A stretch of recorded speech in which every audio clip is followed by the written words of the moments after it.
welcome to VAFA Tragics. We're back for another season, 2016, the VAFA season underway. Unfortunately, we couldn't get to you last week, but we've got a great panel assembled to talk you through all the action of the VAFA from round 2 as we welcome them. Nick Armistead, good afternoon and good evening to you. Andrew, thanks for having me. Thanks for having me this year. Yeah, looking forward to hearing your thoughts, Will Balm, this year. Yes, Andrew. Once again, great to be back on the panel. And Brenton Mann. Always pleasure to be here, Andrew. It is great to have you all on board. Let's get straight into it. We'll start with the night game in William Buck Premier section. De La Salle taking on Old Zavarians at Toorak Park. Will Balm, you were taking a close eye at this one, and I can tell you, for those at home that will maybe watching it or have seen the replay or listening to it on 96.5 NFM, it was a thriller. It was an absolute beauty. And what a way to get night footy underway in the VAFA for 2016. Hopefully, this will be a sign of the times and we can have a few more games, particularly between clubs like De La and Xavier and St Kevin's and that sort of thing. However, De La Salle got over the line by 1 point in an absolute thriller. There are a few pivotal moments in the game. Sam Pickett's goal in the last term to secure the game for De La Salle. Tyson Thomas spraying it with a few minutes to go. Took a good mark though, didn't he? He did, yeah. Took a fantastic mark. So full credit there. However, he did miss it all, and unfortunately Zabs did fall short. But you can't blame it all on Tyson. It was a great game. The pressure was really high. De La Salle, their run and chase was just absolutely outstanding. Players like the Williams brothers, who have come back from the Collingwood VFL side, and against Darvell, Kennedy. Then you had Matt Hanley taking on Tom Humphrey in the forward line. Hanley kicked another 5 goals. Marvellous start of the season for Hanley. But, it was just a fantastic atmosphere out there. And Big crowd there was there. And one thing that I noticed, not sure they've quite got the lights right yet at Toorak Park. If you want to have a look at this shot here to the pocket, we can see that the light seems to be on the fans in the crowd. Now, we love seeing the fans, and it was great to see all the supporters there at Toorak Park. But I think we need a bit more light on the surface there, Nick. Can we arrange that? I think we can arrange that, especially if the games are going to be that good for night games, and because we're going to want as many as we can get. De La Salle undefeated after 2. They've had a great start to the season. I had a look at Collegians and St Bernards, and a side who won the premiership last year, St Bernards, quite a number of good players out of their side. And importantly for Collegians, quite a number of good players back in there. And it was evidenced in their best players. And you're looking at Apted, Pemberthy, Tardif, Scott and Hilton. All players that are excellent. 4 of those players have played state footy at senior level. And they were amongst the best for the Lions as they won back-to-back games. So they're undefeated. St Bernard's, the reigning premiers, yet to get off the mark. It's worrying signs. Not worrying, I guess maybe concerning signs for Bob Riley and his coaching staff. It's not the ideal start of the season, and especially in their premiership defence. We're not going to say premiership hangover, but I think maybe the loss of those players is testing their depth, and they're not up to it at the moment. It's an odd one because St Bernard's obviously right the way through their reserve side last year, and their under-19s have been so strong with their football academy and their program they've been bringing through. It might take a few weeks, and obviously under a new coach it's going to take some time as well to adjust. Are they a victim of their own success? Those guys that came through the academy, part of last year's premiership, getting promoted to the higher leagues such as the VFL, and the guys under them just struggling to find their feet at the moment. I'm sure Bob Riley will get them back on track. In terms of Collegians, Andrew, they weren't rated as probably a top 4 side heading into the season, but with names like Apted, Pemberthy, Tardif, like you said, can they push for finals? I know it's only round 2, but can they push based on performances on the weekend? I think winning form's good form, but I don't have them in my top 4 at this stage. If they get there, I'll be surprised, but I'd love to see them there because they've been a perennial good side in William Buck Premier, particularly over the last decade. Yep. Other games in William Buck Premier, of course, at Daily Oval, Old Trinity made it 2 from 2 with a strong win over Uni Blacks. So Uni Blacks dropped to 1-1. The T's winning 76-42, and the Blacks again having some of those scoring difficulties, which I think we've spoken about at length on the Tragics in the past. The T's doing what they needed to do and getting their first home win of the year. At University Oval, Uni Blues defeated Old Carey. Old Carey failing to score in the opening term, but they did mount a bit of a challenge in the second quarter before Blues asserted their ascendancy in Julian Rowe's 100th game for the Panthers, and he's been a great servant of both them and the VAFA, so congratulations to him. And the other game of note, gents, which was the Premier B Grand Final rematch, or we don't like calling it a rematch because you never get to replay the Grand Final. But Old Melburnians got a little bit back on St Kevin's with a solid win over a St Kevin's side depleted of some of their star players from last year. Now, missing Stephen Gillum, he was the difference in last year's grand final. So Old Melburnians must have been thinking what could have been if Stephen Gillum wasn't there on grand final day. However, they were just too good for St Kevin's, who look like they're taking a bit of time to gel. You'd think with the quality of cattle they have, it'll only be a matter of time. However, injuries and work commitments are really having an effect on St Kevin's. Yeah, and it's a huge jump, as we all know. It's the biggest jump in the VAFA, going from Premier B up to William Buck Premier. To see St Kevin's, how they were going to cope with that was always going to be a question on them, given their dominance last year with 20 straight wins. Of course, missing some star quality players like they do, and with their skipper Plugger Lynch going down last week, that makes things difficult for them. Having said that, I still fancy them to win enough games. Well, what's a pass mark for them by halfway? With a few of these players out, Gisbert's, Gillum, sorry, for 8 and weeks. Lynch as well missing. And Lynch out. Yeah, you'd want to be at 4 and 5 given what they showed last year, but I mean they'd be aiming for better than that. I mean they've got winnable games in their first 9 games, so they'll.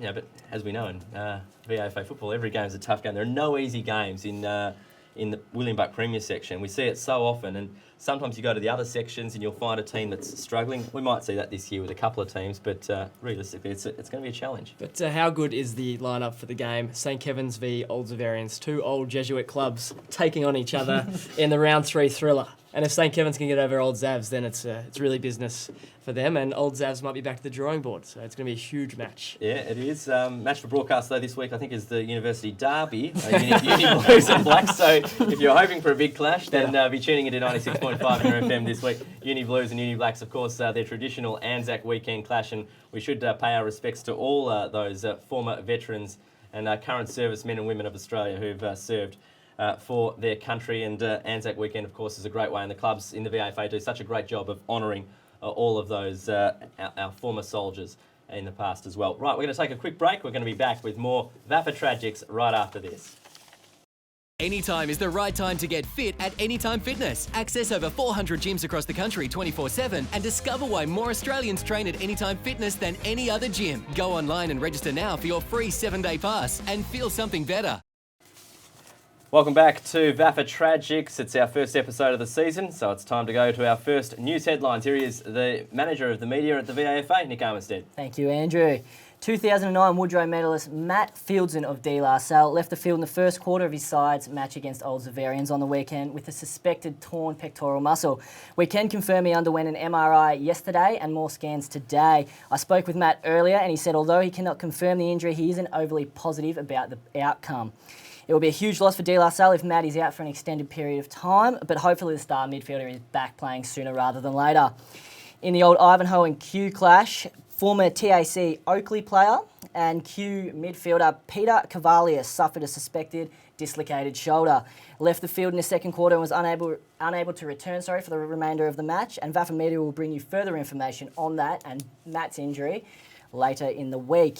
In tribunal news, there were 7 reports to come out of the weekend, with 5 having already taken the prescribed. Finally, looking ahead to this weekend, and 2 senior matches will be played on Anzac Day this Monday, with Fitzroy hosting Ajax at Brunswick Street Oval, and St Bede's Mentone Tigers clashing with Old Scotch, which will also feature on 96.5 Inner FM. And that's it for headlines for this week. Thank you very much, Nick. Of course, the traditional clash between Old Scotch and St Bede's Mentone Tigers, of course, can take place because they both dropped down last year after having that clash for a number of years in William Buck Premier. Speaking of Premier B, Old Scotch remain undefeated, going beautifully there, as did Beau Morris. Beau Morris, of course, and Old Scotch relegated last season.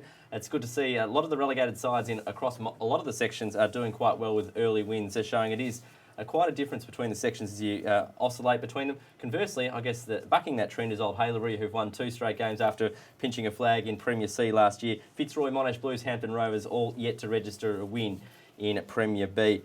Nick, back to you now for the Premier C report. Thank you, and I was at the Old Ivanhoe Grammarians and Kew clash on the weekend, which was an absolute belter of a match. It was an up and down all day, with Old Ivanhoe shooting out to a 3-goal lead early in the first before a bit of ill discipline cost them dearly at the end of the first, and Kew came running back with the last 3 goals. Now, at quarter time, captain for Old Ivanhoe, Michael Mitras, gave one of the all-time greatest sprays to his charges out in the middle prior to the coach reaching the team. And that seemed to kick the boys into gear quite a bit. And for the next 2 quarters, it was back and forth, with Q, Kyle Margaritas and Zach Jones being absolutely phenomenal, taking on the form that they showcased in Division 1 last year. And leading by 21 points at 3-quarter time, Old Ivanhoe, before Q piled on 5 goals. It was a 31-point turnaround, and they were up by 11 points with 3 minutes to go. And straight out of the centre went Old Ivanhoe. Michael Del Monte set up from 40, put it through. There was about a minute left, straight out again. And it was Richard Skock from the boundary. He's going to say, and he has said on social media, that he wasn't actually trying to kick the goal. But he was, and it ended up at the top of the square. It was perfect in the end, and Captain Michael Mitras, who was best on ground all day, he's come from about 6 back to take the contested mark, and the siren has blown, and he has gone back and slotted the goal with Kobe Bryant clutchness about him. It was an absolutely fantastic result. More than anything, Old Ivanhoe, they were missing Matt Ferguson, and they were missing last year's Zachariah medalist Carl Groth. But Q, coming up from Division 1, just proved it would have been their second win. They won in the first week, but it proved that they truly belong there, and they're going to push for finals most certainly this year. Would have been a heartbreaker for you, Will. Yes. From your hospital bed, were you listening in or watching the live tweets coming through? I was being updated from a hospital bed after the hernia operation, and I was being told that Kyle Margaritas was absolutely outstanding. However, Ivanhoe, too big at the end, and that last contest, that was a exceptional mark. I love the Old Ivanhoe players celebrating when Michael's taken the mark, and you can see their arms go up here in the vision, like they know he's going to kick it. He's still got to kick the goal, and as he said, he was ice cool slotting it through. He was ice cool. He just took his Kicked time. it into the Yarra as well for good measure. Didn't care that he was putting a new Sharon in the back of the Yarra. It was a good 55-metre punt. That was absolutely for sure. Just to touch on Q, the juggernaut just rolls on. The three, on a serious note, when we were talking about relegations and promotions before, and teams going up, being promoted and not really making the level, 3 straight promotions, and you're in Prem C now, and you can show that you're going to match it with the top sides. Look, Q have got a big 2 weeks coming up, but it has been pleasing to see they're 1-1. But they've got Mazenod and Peninsula to come, so that'll really test if they're up to scratch in Premier C. Pirates doing their traditional early season brilliant form. Let's hope they can carry it on. I love the Pirates. I really want them to do well, but they seduce you, don't they? They do seduce you going hard early. The vortex. Let's hope they can hang on. Brenton, you've got the coverage of what happened in the divisions. I certainly do, and we'll start all the way down in Division 4 with one of the biggest smashings I've seen in recent times. Unfortunately for Chadstone, it just keeps getting worse. Old Westbourne smashed them 39-20, 254 to the scoreless Chadstone. Old Westbourne had 15 individual goal kickers, 8 multiple goal kickers, and Aaron Taylor and Chris Hudson kicked 7 apiece. Now Westbourne sit atop the Division 4 ladder with a percentage of 972.73 and have an average winning margin to start the year of 192 points. Now, we'll continue the trend. Old Mentonians, 200-plus point wins to start their season, and the Panthers absolutely flying. They sit atop the Division 1 ladder with 328%, and with Brown, Hull and Mills kicking 12, 11 and 9 goals respectively to start the season. Down in Division 2, we have Preston, formerly Northern Blues, starting the season in spectacular fashion. They're sitting atop the Division 2 ladder, and a little side note, St John's got a win down up at Park Orchards against Yarra Valley, and my mate Aaron Thornton kicked 8. That might not be enough to sneak him into the 2016 Team of the Year. It wasn't enough to sneak him into 2015, and I still hear about it. Division 3, Hawthorn over Albert Park in a thriller, and also Glenora and South Melbourne. Hasn't been a good few years for those respective clubs, but they have started the year undefeated, and they are flying in Division 3. And that'll be wrapped up the division report. Nick, Glenora, the situation with Glenora and Monash Griffins, have we got some news on that, or where that sits at the moment? So yes, it's not an amalgamation. I just want to make that clear. It is a partnership. Looking forward to an amalgamation, possibly in 2017. So some of the players from Monash Griffins, which were in Division 2, have come down to Division 3 to help them out and to try and strengthen them, while Monash Griffins will continue to play in Club 18. Okay. That was the news in the off-season. It was big news when that broke in the off-season about Monash Griffins and Glenora, but more on that to come, I imagine, as we learn more about that. Time now for the performances of the week, and we all get a shot here at looking back on the round and seeing who had a great performance. Nick, why don't we start with you on your performer of the week? I would love to, and my performer of the week is South Melbourne Districts.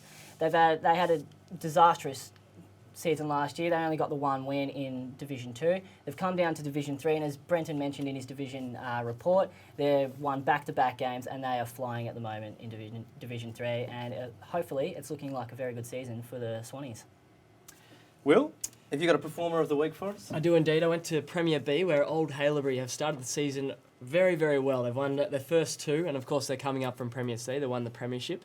They've beaten Brighton and Fitzroy, so opponents that are nothing to sneeze at. And they have Beau Morris next week, which again could prove that they're up to Premier B standard if they get a win there. And Brenton, your performer of the week. I'll go all the way out to Theory Penola. Now, they haven't had a great couple of seasons, Theory, but they're a very proud club. They had a bad year last year. They won sorry. flags. Runner-up. Runner-up. Flag and runner-up. Flag So and runner-up. they're going all right. Last year they didn't have a great year, did they? They didn't have a good year last year. Oh, we'll go from there then. And they are also undefeated in Division 1 after their 9-point win over Whitefriars, and just restoring some faith out at Oak Park. I'm sure that they'll be letting you know about that when we get our fan mail during the week. My performance of the week, Old Mentonians, I think, they're the longest serving club in any section now that Old Scotch have left the top section. And I think maybe except for the new clubs that have come into Division 4, and I think they even shade them. So Old Mentonians have been in Division 1 longer than any other club's been in any other division in the middling sections, which is amazing considering there's 2 out the bottom and two going out the top every year. Old Mentonians have finished in that middle 6 for, I think, over a decade now. 2 great wins, 152 points in round 1, 115 points in round 2, top of Division 1. They're looking good things. Absolutely. That moves us on to a new segment, would you believe, on the Tragics. It's time for Balmey's Army. Well, this is a great achievement for me to have my own segment again. Moving off that, we're going to go straight into Old Mentonians, who did have another wonderful win on the weekend. And a bloke who has really caught my eye, and he caught my eye last year, is Dustin Mills. Now, Dustin Mills is a young man. He played in the under-23 VAFA rep side, and he kicked 9 goals in the first 2 rounds. However, it was his round 1 performance where he kicked 8 goals and clunked everything that came his way that was quite exceptional. So hang on, he's kicked 9 goals in the first 2.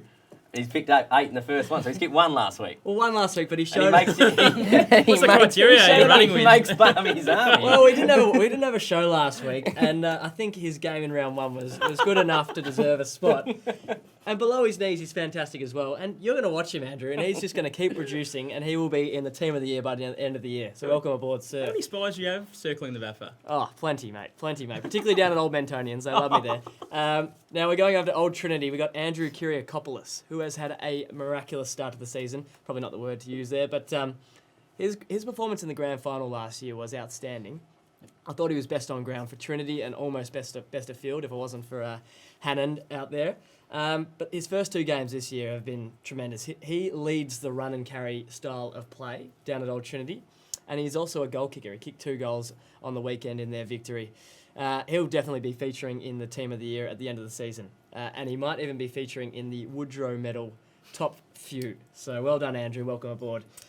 And now to Aaron Cloak in Premier C, who plays for Oakley. Once again, he played a magnificent game in round 1, kicked 5. He kicked 3 on the weekend, and they had another loss, Oakley. But Aaron Cloak is a special player. He reads the ball and attacks it at the right height, takes a mark from anywhere. Is a great pack mark as well. So in terms of contested marking, he is one of the best in the competition.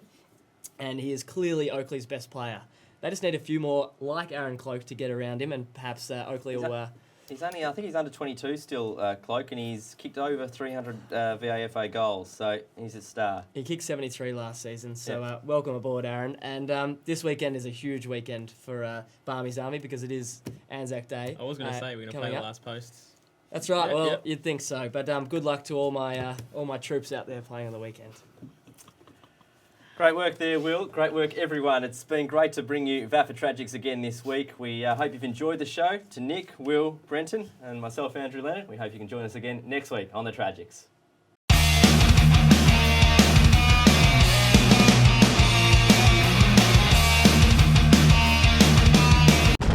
VAFA TV at vafatv.com.